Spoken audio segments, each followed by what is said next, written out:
CPIM 24-ാം party കോൺഗ്രസിന് ഇന്ന് മധുരയിൽ കൊടിയുയരും. മുതിർന്ന നേതാവ് ബിമൻ ബസു പതാക ഉയർത്തും. ത്രിപുര മുൻ മുഖ്യമന്ത്രി മണിക് സർക്കാരിന്റെ നേതൃത്വത്തിലുള്ള പ്രസീഡിയമാകും പാർട്ടി കോൺഗ്രസ് നടപടികൾ നിയന്ത്രിക്കുക. പ്രതിനിധി സമ്മേളനം പ്രകാശ് കാരാട്ട് ഉദ്ഘാടനം ചെയ്യും. പാർട്ടി കോൺഗ്രസ് ആരംഭിക്കുന്നതിന് മുന്നേ സംഘടനാ റിപ്പോർട്ടിന്റെ പകർപ്പ് ചോർന്നു.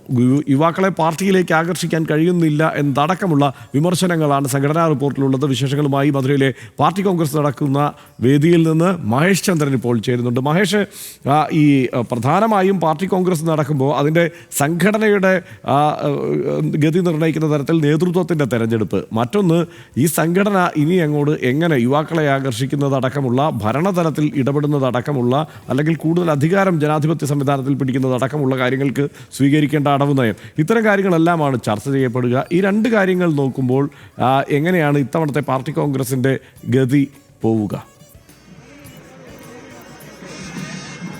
ഹസൻ, നിരീക്ഷകരടക്കം 811 പ്രതിനിധികൾ പങ്കെടുക്കുന്ന പാർട്ടി കോൺഗ്രസിനാണ് മധുരയിൽ അല്പസമയത്തിനകം തുടക്കം കുറിക്കുക.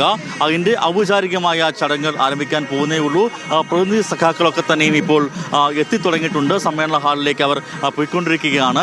ഇപ്പോൾ ഈ സമ്മേളനത്തിൽ പാർട്ടി ജനറൽ സെക്രട്ടറി ആരായിരിക്കുമെന്നുള്ള ചർച്ചകൾ തന്നെയാണ് പൊതുവെ എല്ലാവരും ആകാംക്ഷയോടെ നോക്കിക്കാണുന്നത്.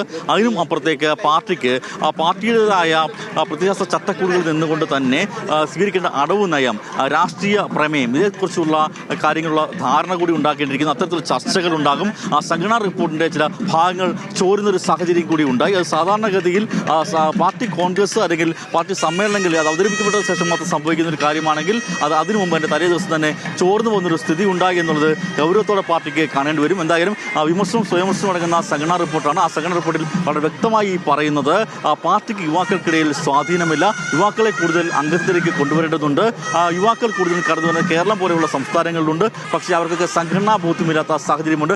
അവർക്ക് സംഘടനാപരമായ പരിശീലനങ്ങൾ അല്ലെങ്കിൽ നൽകേണ്ടതുണ്ട്. കീഴ്ഘടകങ്ങളിലെ സഖാക്കൾക്ക് പ്രത്യേകമായ പരിശീലനം നൽകേണ്ട സാഹചര്യമുണ്ട്. അതുപോലെ തന്നെ മേൽഘടകങ്ങളിലെ നേതാക്കൾ കീഴ്ഘടകങ്ങളിലെ പ്രശ്നങ്ങളിൽ അതാത് സമയം ഇടപെട്ടുകൊണ്ട് വേണം പ്രവർത്തനം നടത്താനെന്നും ഈ സംഘടനാ റിപ്പോർട്ട് വ്യക്തമാക്കുന്നു. ആശ, അങ്കണവാടി അടക്കമുള്ള അസംഘടിത പ്രവർത്തകർക്കിടയിൽ കൂടുതൽ സ്വാധീനം പാർട്ടിക്കുണ്ടാകേണ്ടിയിരിക്കുന്നു എന്നും സംഘടനാ റിപ്പോർട്ട് വിലയിരുത്തുന്നു. പാർട്ടിക്ക് പൊതുവെ സ്വാധീനം കുറഞ്ഞതും എന്നാൽ പാർട്ടിക്ക് സാധ്യതയുള്ളതുമായ സംസ്ഥാനങ്ങളുണ്ട്. ആ സംസ്ഥാനങ്ങളിൽ കൂടുതൽ വേര് ഉറപ്പിക്കുവാൻ പാർട്ടിക്ക് കഴിയണം എന്ന തരത്തിലുള്ള നിർദ്ദേശങ്ങളും ഈ സംഘടനാ റിപ്പോർട്ടുണ്ട്. അത്തരത്തിലേക്ക് വിമർശനവും സ്വയംവിമർശനവും അടങ്ങുന്ന ഒരു റിപ്പോർട്ടാണ് party PB coordinator Prakash Karat ഈ സമ്മേളന വേദിയിൽ അവതരിപ്പിക്കുക. ഹർഷൻ, മഹേഷ് ചന്ദ്രനാണ് പാർട്ടി കോൺഗ്രസ് വേദിയിൽ നിന്ന് വിശദമായ വിവരങ്ങൾ നൽകിയത്.